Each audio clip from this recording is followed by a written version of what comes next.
toasty one this evening, isn't it? I'm sorry if you can see the sweat glaring off of my forehead or whatever. Hello, nice to see you.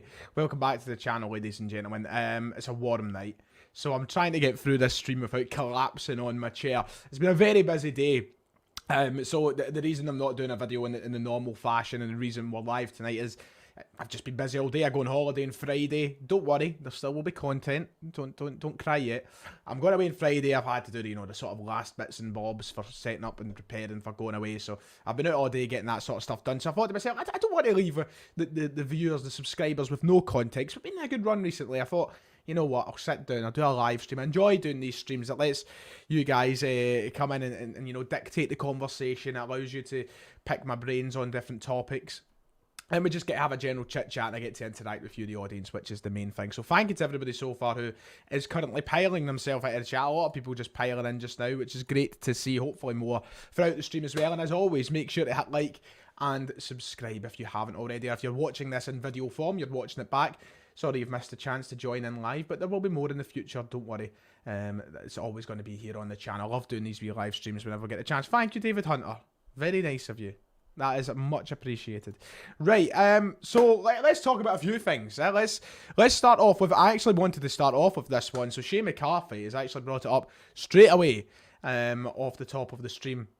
And it's one I wanted to talk about because I was out today. I was in where was I at the time? I was in H&M looking for some clothes for going away.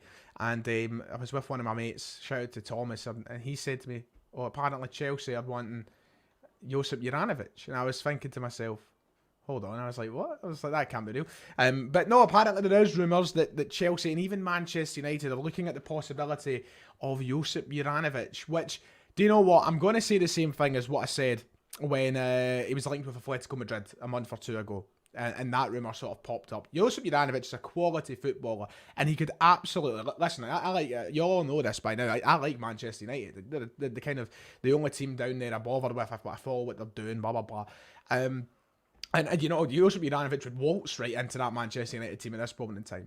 But I'm going to say the same thing as what I said when he was linked with Atletico Madrid. I very much doubt that he's going to get a move to a major club in this transfer window. You know, that's touch wood. That could be very naive of me saying that. Who knows? It could end this stream and, you know, they could be... he could be gone, but I just don't see it happening. I think he is just one of those names that he's probably involved in a long list of players. Josip Juranovic, a potential option. Right now, Chelsea...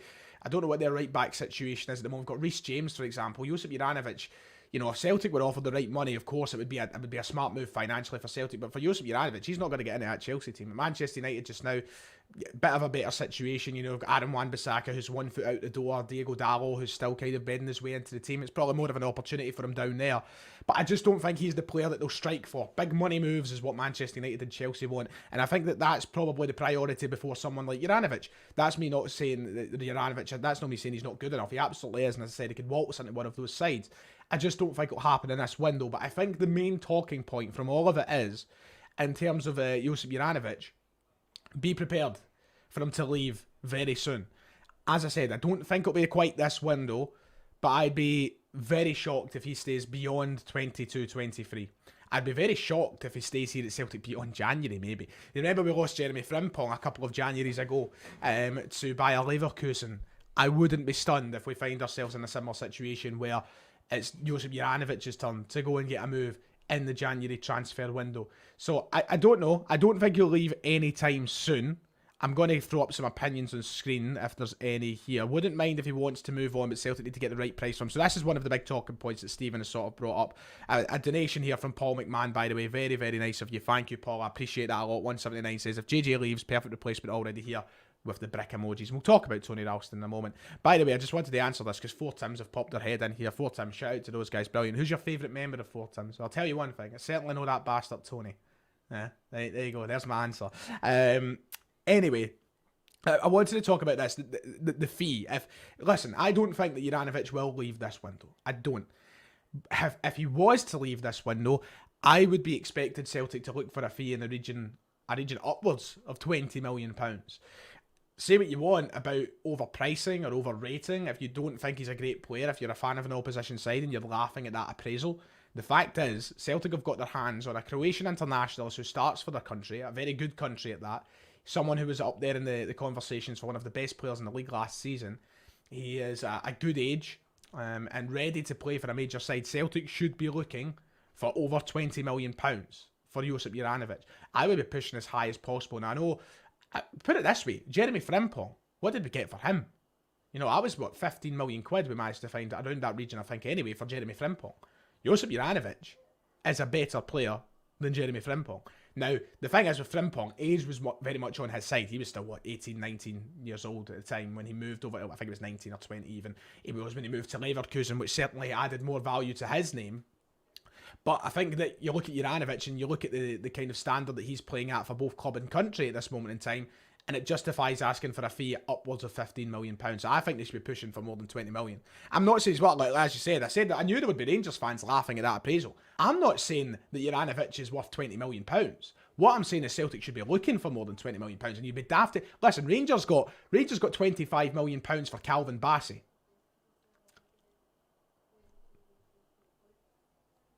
I'm shrugging my... Who was a better player over the course of last season? Josip Juranovic or Calvin Bassey? And answer honestly. Because the answer is Josip Juranovic. Calvin Bassey was fantastic, and I'll not take away anything from him in the latter stages of the previous campaign. Europa League final, fantastic performance. But he didn't, over the course of the full season, he didn't outperform Josip Juranovic. There's absolutely no chance, and they're both fullbacks. So if you're pushing £25 million for Calvin Bassey, there's no reason why Celtic shouldn't be pushing £25 million for Josip Juranovic, and that's the honest truth. You can say anything you like about delusion. I don't think, and I'll say this same thing here, I don't think Calvin Bassey is worth £25 million, but Rangers were definitely well within their rights to push for that fee, and that's the exact same situation with Josip Juranovic. I don't think he's worth £25 million. But we're in a market now in football where, you know, prices are inflated. Clubs are willing to go, you know, and push, or they should be willing to push for more money. That's the exact same with Juranovic. So before you start laughing about, you know, £20 million for Josip Juranovic, you know, let's just think about the fees that have already gone on in this summer transfer window. So yeah, you know, the moral of the story is I don't think that Josip Juranovic will leave Celtic this summer window. I think that his name will be linked with big clubs who will probably have him as an option. But Chelsea, Manchester United, Atletico Madrid, they're going to go for big spectacular signings before they go for Josip Juranovic, I think. Paul McMahon, anywhere between 18 to 30 million for Juranovic is great business for Celtic. If they can find a good replacement to compete with Tony Ralston, they can get €22 million for Bassey, who had 2 good months. As I say, look, listen, I was being maybe generous by saying he had a good kind of 6 months, Bassey.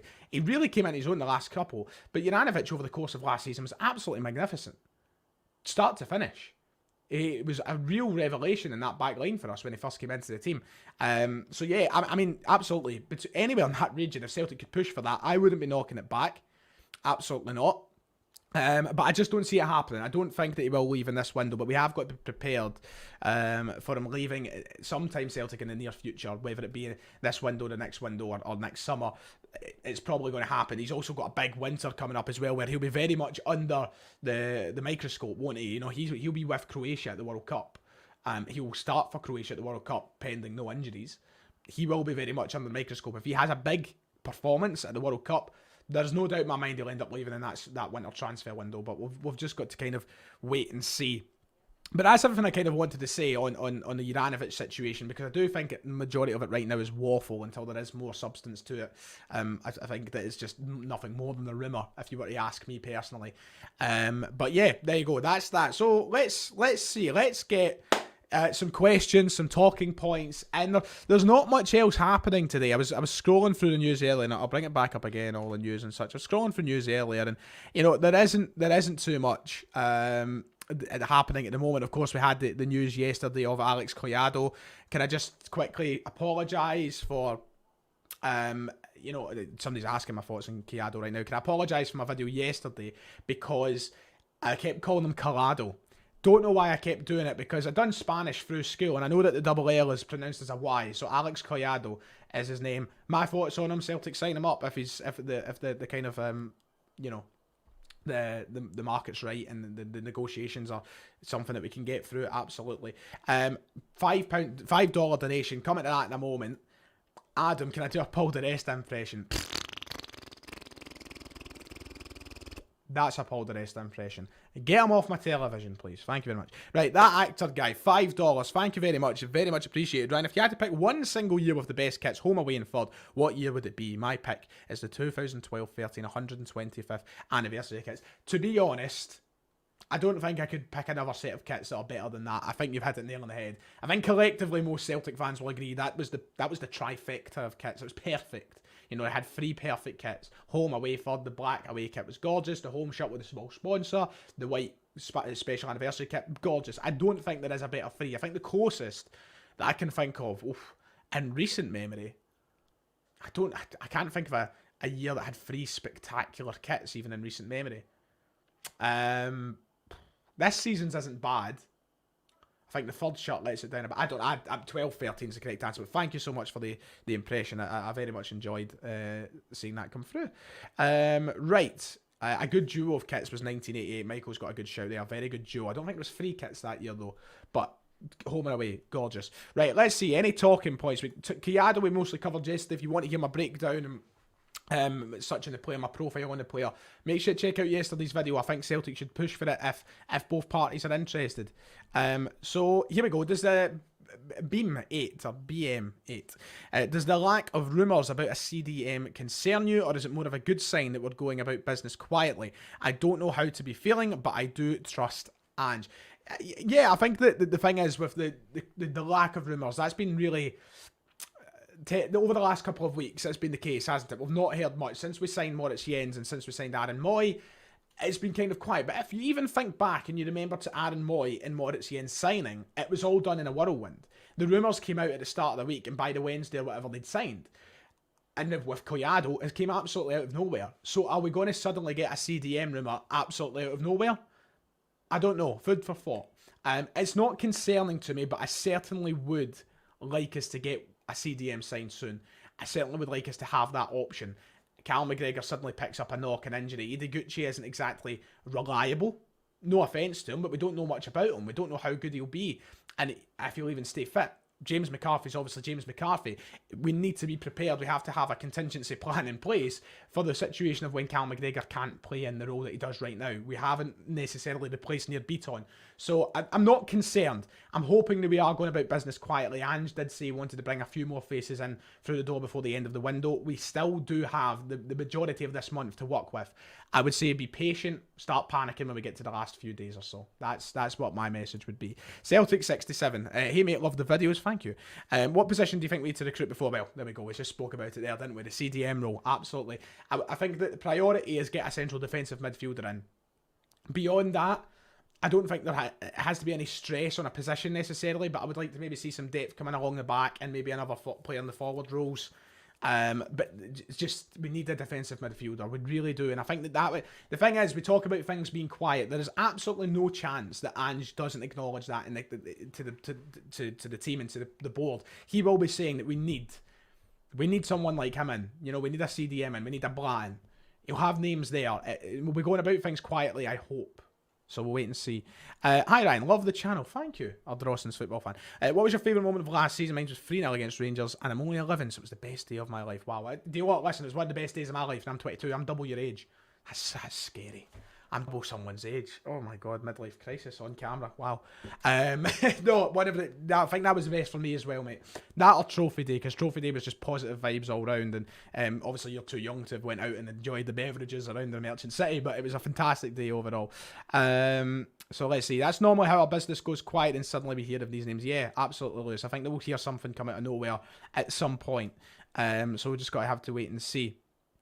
We can't afford proven UCL ready players, so we'll have to make our own, says Ian McIntosh. Absolutely, it's part of the, we've got to do that at times. We've got to understand that a club like Celtic, they can't necessarily go out and sign players who are ready for the Champions League. We need to kind of bring our own through. And that's been the case with most clubs like Celtic over the past few years. You look at someone like, and I hate always making this comparison with Ajax. It's so typical just to quickly jump to it, but just because it's the first example that came in my head. You look at a club like Ajax who reached the semi-final of the Champions League a few years ago. Look at the 11 players in the park. How many of them were Champions League ready players? Not many. Donny van de Beek, Frenkie de Jong, Matthias de Ligt. They've all went on to become players of a very high standard now, but at that point in time, you know, the Champions League was very new to them as well. So Celtic need to, you know, we need to bring through our own, and that's one thing that we'll see what happens. Charlie Hughes, I'm double your age, Ryan. Listen, I don't mean to make you feel bad. If I relax, you're 22. Listen, sometimes I don't feel it. Sometimes I feel like I've not got long left. Should Celtic look to be loaning more players out to Premiership clubs for game time that we see as potential first team players, like Vata, Lawal, Kenny, if the option is there to do so? I think the main part is I'm in my prime. Thank you, Chef Di. Thank you. I'm in my prime. Christ, I feel we're bringing up everybody's ages now. Feel bad. Listen, you don't need to reveal your ages. As long as everybody's happy, we're all happy, right? That's all. 62 years young. Not a bad age at all, Jim. You're younger than my dad. Anyway, send out players on loan. You know, the way I've always looked at loan deals is you need to make sure they actually work and they have sense behind them, rather than just send them out somewhere for the sake of it, because there's been too many players in the past few years who have just lumped out to Scottish sides, mostly in the Championship, League One, etc. Clubs like Queen's Park did, Fairmont, Ayr United, clubs like that, and it's done absolutely nothing for the careers of the players. But then again, you've got to balance it up with, well, what they're going to do sitting around the B team. You know, it's so hard to judge that, and I think it's a very much in-house thing. It's hard for us to sit here and say what is the best for them, because we aren't the ones in charge of their development. We don't see them in the training ground. When they're good enough, they'll get into the Celtic team. I think, you know, loan moves, going out on loan from Celtic in recent times, I'm going to be perfectly blunt when I say this. I think that when you're loaned out from Celtic, it's a bit like condemning your career at the club. I know that sounds harsh. There's been players who went out and got loan moves and it's went spectacularly well. You look at Ryan Christie. Worked out really well for him, Aberdeen. Christopher Ayer went to Kilmarnock, worked out really well. But as soon as I see a player get loaned out to a Scottish side at Celtic, I feel like their career's been condemned at the club. I feel like there's just... It's very hard to get back into a very settled side with good quality unless you've been spectacular on your loan move, and the majority of times that doesn't happen. And it doesn't help when the majority of the sides in Scotland don't play an attractive brand of football. They're always against the odds, backs to the wall, and you're playing in a league that's lesser quality. It's not really easy. So loan moves are always difficult up here. I guess it's just about waiting to see what happens. Vata, the thing is with Vata and Kenny and Lawal, they're still a decent age, and especially Vata, he's very young. So there's not a need to rush any of that, I think. So yeah, what else is there? Let's see. Get Johnson out on loan. Yeah, get him out, get the loan or transfer. I think his time at Celtic is all but over, to be quite honest. How much do you take for... That's a good question, because I've actually thought of this quite a lot recently. How much money do you take for the likes of Julien and Ajeti? How much can you get for those players? Ajeti is... I feel almost sympathetic for him in the sense that he's just, you know, his career's kind of in the mud. The last couple of moves he's had in football haven't worked. What do you actually ask? What do you ask for? There are two players that I think Celtic will take any fee for at this rate. I know we spent a lot of money combined on... This is a scary thing, isn't it? Combined on Albion Ajeti and Christopher Julien, we've spent, what's that, 12 million quid, 13 million quid on those two players. And I could honestly see Celtic shipping them off for less than $1 million a piece. Terrifying thought. Very bad business. But it happens with players. Sometimes you take the punt on folk and it just doesn't work out, and we've not got the rewards of the fees we paid. But you know, you've got to obviously try and work, get them out and get on with their own career. One Mars bar for Ajeti. Christ, that's a payment, isn't it? One Mars bar. Yeah. Still, nah, Stephen, I don't agree. Still reckon we should have tried harder to keep Karamoko. He had to go. For the sake of his own career, he had to go. He was never getting into the Celtic side. The potential obviously was there for years, and we kept bigging him up, but for the good of his own career, he had to leave Celtic. It was unhealthy for him to stay at Celtic at this point. Things were not going in any good trajectory for him. And the thing is about, you know, our team is, we've got Abada, you've got Forrest is ahead of him in the pecking order somehow, but you've got Abada, you've got Forrest, you've got Jota. He's never going to get in again ahead of any of those guys in the right wing. He had to move on for the sake of him and his career. And I wish it did work out for him. I'm not saying I wouldn't have wanted it to happen, but yeah. Keep Ajeti for Trophy Day vibes. Absolutely. Yes. Ajeti in sorrow with the B team during pre-season. Yep. Stuff like that. Exactly. I don't know how to, you know. Let's calm down now. Alanga from Man United. Not a chance. Not a chance. I wish, but not a chance. He's never going to come to Celtic. He's got big things going for him at Manchester United. Absolutely. You know, I was surprised that, you know, Diallo, for example, went on loan to Rangers, so you never know, but Alanga's got a part to play in that United side, so, you know, it's very much not going to happen. You know, I don't think Celtic would even bother asking the question. Let's see, Julien did us a turn and should be remembered as such. He lost way too much time, sadly, due to injury, but yeah, he has no excuse. I absolutely, I respect hell out of Julien. He gave me two of the greatest days of my life. Lazio, Rangers, both games, magic goals, won us in big occasions. He deserves all the respect. Sadly, his time at the club is over, though, and I think we've all got to recognise that. I think there is still a lot of people holding on to this thing that Julien can be good enough. It's done. It's done for Julien. It's over. It's sad to say. And I wish there was a way to recover, but he looks half the player he once was. And I think that Ange isn't going to get him back in this team, quite simply. So, yes, I will be. We'll do it around the same time as we do it every year. So, with the first international break, we'll get it done. I see, I understand. Like Mark, for example, was saying it's shocking that Julien hasn't been given a chance. The thing is, he has been given a couple of chances. Maybe not big chances, right? They're not big chances. Rafe Rovers wasn't a big chance. Pre-season, not a big chance. But even in those games, I think everybody could see that he just looks half the player he is. I don't think that Postecoglou sees his sort of player in him. And as I said, I respect the hell out of him. He gave great service to the club, a great character to have around the club. But, yeah, I just don't think that I think it's justified why he's maybe not had more of a chance at the club, to be honest. And that's me just being honest about it. We'll do a couple more questions. We'll be going for about 22 minutes now. The sweat is beating off me here. Let's see what else. I think he looks too slow. Exactly. He just looks far too slow. You know, and I'm not saying that Starfelt, Vickers, and even Jens are the fastest guys in the world, but they certainly have a good yard of pace or two over Julien, I think. So yeah. What else? What else is there? What else? What's this? With the World Cup later this year, do you think Celtic should be exposed with their international players on World Cup duty? Well, luckily enough, the season takes a break, Jim, so we don't need to worry too much. I think that we'll be fine, because I think the World Cup final is played something like a few days or a week before the season starts back in Scotland, and there's no chance any of our players are going to be at the World. Well, you never know. Japan might do it. Who knows? But I'd be very surprised if Japan was in the World Cup final, for talking sakes. I think the closest thing we'd have is Juranovic. You know, I think that realistically all our players will be back in time for the season resuming, so we should be okay. Thank God for the break. I think like the Championship, League 1 and League 2 might still be going on, but the Premiership is certainly on a break, which will be a tough couple of months for this channel, a tough month for this channel. Hopefully a lot of transfer rumours flying at that time. Is it 16th of December for the final? And I think we start back on like Christmas Eve or something like that. I'm not sure exactly. I don't want to throw out the wrong dates, but something like that. But yeah, could I see a big name coming out of Celtic before the end of the transfer window? I don't know about a big name, but I think we'll get one more big signing. Money will be spent. One more, I think. And that'll do it for tonight's live stream, ladies and gents. Thank you all very much for coming and joining me on this Wednesday evening. I'll have one more video out tomorrow, hopefully, and then a match preview out on Friday, and I'm on my holidays. So I'll be coming to you from a balcony on Sunday afternoon after Celtic play Kilmarnock. But that is about it for tonight. 25 minutes strong. So I hope you have all enjoyed it.